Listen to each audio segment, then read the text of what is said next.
Agents of S.H.I.E.L.D. Season 4, Episode 8, The Laws of Inferno Dynamics. Of course, this was the mid-season finale.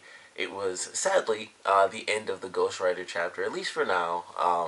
We're going into the LMD thing, which I don't even know what LMD stands for. I feel like they only said that in this episode. They've only ever called it the LMD program, but we're going into that once the season picks up again with Aida, and it seems like they're going the more accurate Ultron route. That seems to kind of be where they're headed, but even cooler than that, because I don't recall Ultron ever making copies of people, but I'll get to that with the end of the episode. But I thought this was fun. We got to see Yo-Yo come back into this. We really got to see like the whole team. We even got to see the director actually suit up and stuff, and he comes in and he's like palming people like 8 feet, and it was actually pretty sweet. I was like, this is really cool seeing the whole team together. Coulson kind of calls him out, like, what's the deal with this? Like, why are you working with this woman? So everything is kind of thrown out there, the reveal of Aida to the director. So there are a lot of different aspects to this episode that I really enjoyed, where it's like, this is just being thrown out there, this is happening, that's happening. By the end of the mission, of course, everyone sees Daisy, because of course she like can't stand being trapped underground, so she like flies up, and of course she lands like right in front of all the cameras and stuff. So it's like, have you been here the whole time? And they're able to play it off fairly quick, actually. But I really enjoyed what they did with this episode, and it was cool. Like, I thought the action sequences were good. I was very curious how things were going to play out, because even from the promo, I was like, I hope they don't kill off Ghost Rider, because that sucks, because I think he's a really awesome character. And the way they did it, I think was really well done, actually. Like, they go through, and it's like, how is Eli creating all this stuff out of nothingness? And I thought it was cool that they came up with the explanation, which I kind of guessed at. I was like, well, maybe he's just taking the elements from, the other dimension, and that ended up being what it was. And I was like, okay, that's simple enough. But the fact that he takes these elements from the other dimension creates a rift where he's like literally destroying the planet pretty much, because he's causing these earthquakes. And I was like, that's actually kind of cool too. And it turns out that he realized that, and his plan was to kind of upgrade himself and continue to make more and more complex items. Like, he made water, and he's like, see, this isn't just a base element. This isn't like, like carbon or something, something like that. It's two elements put together, and he's like, I'm building up to create life itself. And I thought that was really interesting. And he's like, I know what's going to happen. Like, obviously, the more I take from the other side, the larger these quakes get, and the bigger they get, or once there's one that's big enough, the plutonium will go off and it'll wipe everyone out, but it won't destroy me. And I was like, that's very interesting. I didn't think that that was his plan. And it's kind of, like as Coulson put it, it's kind of like just an in-game sort of thing. So I actually thought that was really cool. And, Robbie is the first one in there, and of course he like impels him twice to stop him from turning into Ghost Rider, which really surprised me. I didn't think that that was going to be an issue. Like, I thought he could get shot in the face, even as Robbie, and it was almost like a Hulk sort of thing where he'd come back, as Ghost Rider. But it was slowing him down. Like, he was trying to do it, and then he got impaled, and it's like, okay, let's hold that off. And then he tried to do it again, and he got impaled a second time. It's like, all right, maybe I'll simmer down a little. And then Coulson went in, and he had the chain, which I thought was awesome. I was like, okay, so they got the chains in here. I think I know where this is headed. And at first I thought it was weird. I was like, why does this random henchman have chains on him? And then it was like, Coulson came in, he didn't have guns on him, he just had this. And I was like, oh, yeah, the chain, because Ghost Rider's gonna like just whip somebody. But it ends up being much simpler than that. He was simply using it as a way to try to help Robbie escape and stuff. And so they set off this plan where the team gets in there. We have the team kind of split up. So we have, I think, Fitz, Simmons, Daisy, Aida, and Radcliffe. They're all underground, like right under the box, and they have Aida creating another portal to try to get rid of this box as well as the plutonium. And so then we have the rest of the team going in as far as like the action side of things. So Coulson sets off, he's like, go live. Everybody comes in, they're beating people up. Max swinging his shotgun axe. He actually has a dude that he's about to kill until Yo-Yo pulls it out and then changes the direction of where he's pointing the gun and stuff. And that was a cool scene. We got to see her run twice, which I thought was pretty cool. Like, just getting to see that, like the part where she was in the fire, and she's like, oh crap, like this, it's water, goes off, and she like tries to run back. But that was really cool. The sequence where she's running around is really cool. And there's only one weird thing about that, and it's when Coulson, when he says like go live, so, or go hot, or whatever he ended up saying, when I was watching that, I saw it out of the corner of my eye. I was like, clearly he turned and he did something. I thought he was pointing at first, and then the action sequence starts up. Everybody comes in, they're beating up the bad guys. But in the background, you see Coulson and the two guys that were next to him, and they're just standing still. And I was like, they shouldn't have done it this way because it's really obvious that. Because at first I was like, I don't understand why the heck he's standing there. Like, this is dumb. They're just looking at people fighting in the background, but they're standing. Like, that doesn't make any sense whatsoever. Like, at least those two guys, even if they didn't actually end up attacking Coulson, they would at least help fight some of the other people. They wouldn't just stand there and look. And I was like, that's kind of dumb. That doesn't make any sense. And I thought it was weird. I was like, why is he standing there like that? Maybe this was an accident. And then they had this sequence with Yo-Yo when she runs through and she takes the gun from the one guy and gives it to Coulson. I was like, okay, that explains why he was standing there. But that doesn't really explain why the henchman would just stand there, with him. Like, it didn't make a lot of sense to me. I was like, that, I kind of wish they changed up. Like, maybe she should have ran in first or something like that. And they still could have done a cool sequence. They could have just done it where she just ran in first and did the plan, and then they fought with the rest of the people after that because she wasn't able to take everybody out, all at once or something, which technically she could have because she's done it before. So, I don't know. But that was like the one issue I had. I was like, it was weird to see them, like, everyone's moving around and stuff, and you just see Coulson and the two guys just in the background, kind of just frozen in place. I was like, that's really weird. That they shouldn't have done it that way. But other than that, I thought it was really awesome. And then, we get to the ending. It's like, all right, the machine's set up. Coulson, he throws the chain to Robbie, and it's like, all right, I need you to fight because this thing's dragging you back down. So he's pulling on the chain, and then Eli tries to get out, and Robbie grabs him and lets go of the chain, and they both get sucked up. And I was like, that sucks. Like, it was a really awesome ending, and also that was probably my favorite. Like, once again, like, every time he goes full Ghost Rider, it looks amazing. But that was one of my favorites because they were kind of leading up to it the whole episode where he was like trying to do it but it wouldn't work. And then they did the action sequence and stuff and everybody's getting beat up. And after Yo-Yo throws Eli in there, that's when Robbie is like, alright, he can't do anything this time. And he goes like full Ghost Rider as everyone's fighting. For some reason, it was just like a great end point for such a cool action sequence. And I was like, that's just a perfect way to end it where he's, he goes full Ghost Rider. And it was sweet. And also, because of the way they did the lighting, it was really, really bright. So his skull didn't look orange. His skull just looked flat out white. It was like at one point there was like a specific lighting that they had, and it was like you can actually see the skull as just a white skull, and the flames are orange, of course. But normally it was like, the whole thing just looks orange because it's always like at nighttime or it's really dark. But it was super bright, and I actually liked it. It was a very minor difference that I noticed, but it was like I can actually see that the skull is just a white skull and he's got flames, as a different color. And I thought that was cool. I don't know if that was intentional or, well, I would assume it has to be because it's, it's a CG head. But I thought that was actually really cool. I was like, alright, minor, like I said, it's a very minor thing you probably wouldn't notice if you weren't paying attention to it, but I was like, that just, it stood out to me for some reason. I was like, I can just see that the skull is white. It's not being colored by the flames. It's being colored by a different light source, so it looks different. So I like that. It was a very, like I said, super quick thing, but for whatever reason, maybe because I just love this version of Ghost Rider is really cool. So I was like, that just looks cool to me. But, they both get sucked down, and then they make a super awesome reference at the end where Daisy's like, do you think Robbie will make it back? And Coulson's like, well, the other Ghost Rider did, and they kind of brush it off like, oh, it's a long story.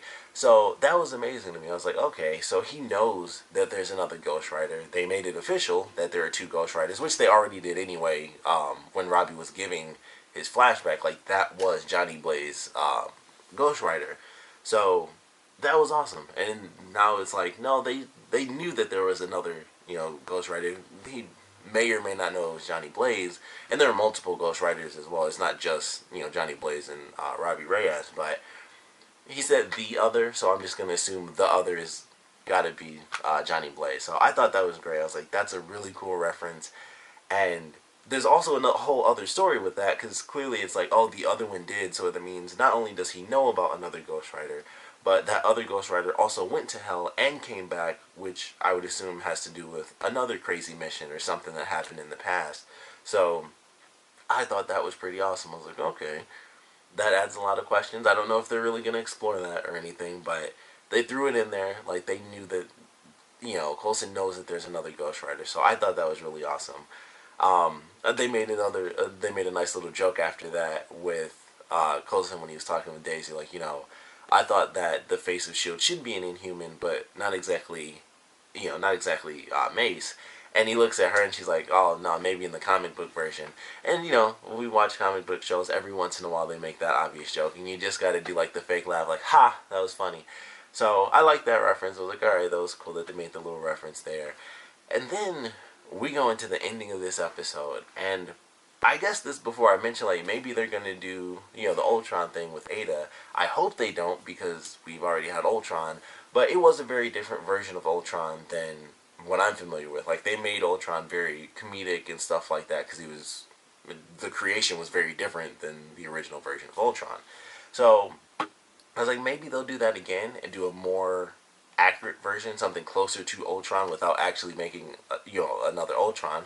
Although Ultron, of course, is mentioned, but excuse me, the way they went about the ending, I really loved it. I was like, okay, so the guy's on the phone. He's with Aida. He's getting all of Radcliffe's research and everything because they're gonna move it all to Shield, and he throws a little tablet down.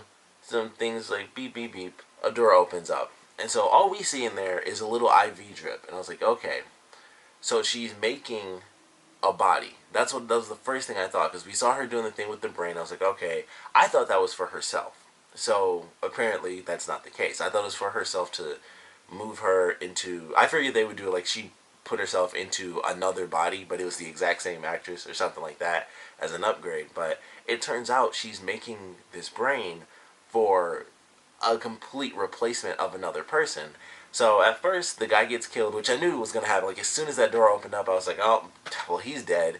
And of course he's like, you know, Aida, what did you do? And I knew she would kill him, but just the way it was done still shocked me, because it wasn't like, you know, it didn't last or anything. It was just like boom, and she did it. Like, I mean, she's an android, so she's got insane super strength. It was just like boom, and he's dead. And I was like, wow, it was so quick. It was still surprising, even though I of course knew that I figured, I thought she might just choke him to death, but it was just boom, and he's dead. And I was like, wow, that was insane.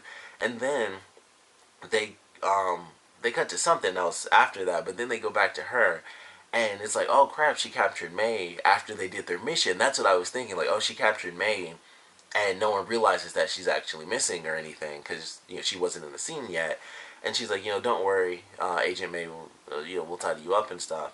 And then it cuts back to Coulson, and he's talking with May, and I was like, holy crap, I thought she was making a body. I didn't know, like, she already did it. So that made it really entertaining for me, because I was like, okay, I thought I knew what was happening, and, you know, she's making like a very humanoid-like body. They even show it in this episode that Radcliffe made her to process pain and stuff like that, so that she can, you know, play off as being human. So it made a lot of sense to me. Like, okay, she'd be doing the same thing to make her, you know, a replacement. It makes total sense, actually. I guess I don't know why they would need an IV drip, but I don't know. I still thought it was something that made sense at the time, but now it doesn't. But when it was revealed that she already made that clone, I was so surprised. I mean, I don't even know what to think about that. How metallic is she? What's, you know, how human like is she? Exactly how did all this stuff get created? The brain thing, how did that play out? Because she was making, like, you know, the little patterns and stuff, and I was like, okay, we still don't have the answers to how that translates into an actual brain that can recall certain things or act in the exact same way as Ada did on an even less, you know, and she was on a lesser level, and so she made this actual brain somehow. I mean, that, like I said, that's you know, that's the weird part about it. Like, exactly what did she do? Because she made a brain in like the model and stuff using the technology from the book. So how does that translate? I mean, it's magic, I guess. So in that sense, I don't know, anything's possible. It's really, especially if you've seen Doctor Strange, they do some crazy stuff. So I don't know how they're gonna explain this, but I am excited to get the answer as to how her just making that little 3D model of her brain transfers into an actual brain or something close to it inside of this, you know, clone android version of May. So, or robot version of May. She's not an android. Or I guess technically she is. If she has a real human brain, then I guess in a sense she is technically an android because she's part human. So I don't know how they're gonna. That might be something they get into, like the philosophical side of it. But I am actually excited. I am curious how this is gonna play out. Ada seems to go full on evil. Like I said, she goes full Ultron. So I'm actually excited to see how they change it up. Because like I said, we got Ultron, but that was a movie thing. Like Ultron, if you ever watch like some of the cartoons for the Avengers, Ultron isn't like an hour and a half sort of thing. Ultron lasts for like quite a long time. Like that's a big deal in the Marvel universe. Ultron was like a huge issue that they had to deal with, where it's like, oh, this little thing happened, and then this big thing happened, and then it's like, great, it's done, and then this other really big thing still happens with Ultron because he's not actually gone, and they don't really do that in the movie. It's like, here's Ultron, here's the end of Ultron, that's it. So I feel like they might be taking some of those story elements and putting them into this. They probably won't, I'm sure they won't take too many, but they're starting off with the evil robot thing. Of course, for anyone, it'll probably be like, oh, it's like them kind of redoing Ultron a little bit, but on a more personal scale. And plus, the replacement factor is actually very cool. That's something that, like I said early on, I don't believe Ultron did. I'm sure he did at some point, but the early stories that I know of the character, um, there weren't like any sort of replacement things until like maybe not until the end or at all. I think he basically just captured everybody. They thought everybody kept dying. Um, but I'm excited to see where they go with it. I am curious. I would love it if they brought Ghost Rider back before the end of the season and he was like, hey, he's still officially here. I don't think they'll do that because that was like their whole thing is like it's Ghost Rider, so like he's gone for now. I sadly don't think we'll actually see him in the second half of the season at all. But I would love it because I thought it was awesome. I would love to see him in that car again and run somebody over because we haven't seen that for a while where he actually had the car and it was on fire too. So I'd like to see that as well. But that was a great mid-season finale. I'm super excited to see them get back into it with this L&D story. I don't think that's the coolest subtitle, but I am excited for the actual story itself. So I'm curious to see where it's going to head to. How they end up defeating Aida, how tough she's going to end up being, how many more people she's going to end up replacing before they even figure it out. Because I think that's what's going to be the challenge. Because honestly, Mace could be like, all right, well, boom, he just smashes the head on both of them, the fake May and Aida, and that's game over. Like, it's done. Issue solved. But she's going to make more replacements, I'm sure. And it'll kind of be like a scroll type of thing where it's like, holy crap, we don't know who's real and who's not. And I feel like that might be where they're headed, like a blend of the Ultron and scroll storyline just a little bit. But either way, I'm excited for what they're headed towards. And of course, definitely want to know what you guys thought about this mid-season finale. So please comment below. Let me know your favorite parts, your least favorite parts.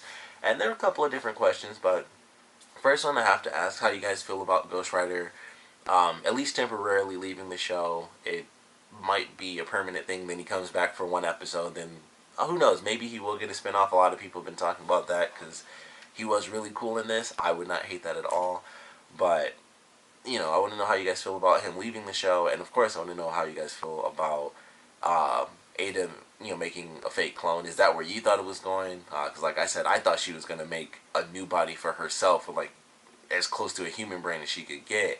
And then that's where things would kick off. And it's like, no, she just made a totally different person and replaced them to see if it would work. And it was the whole episode because it's clear that she was knocked out for a while because she was on that IV. So that really surprised me. But like I said, want to know what you guys think about those two things. And of course, what you guys think about the episode in general. So please comment below, let me know. And thanks for watching.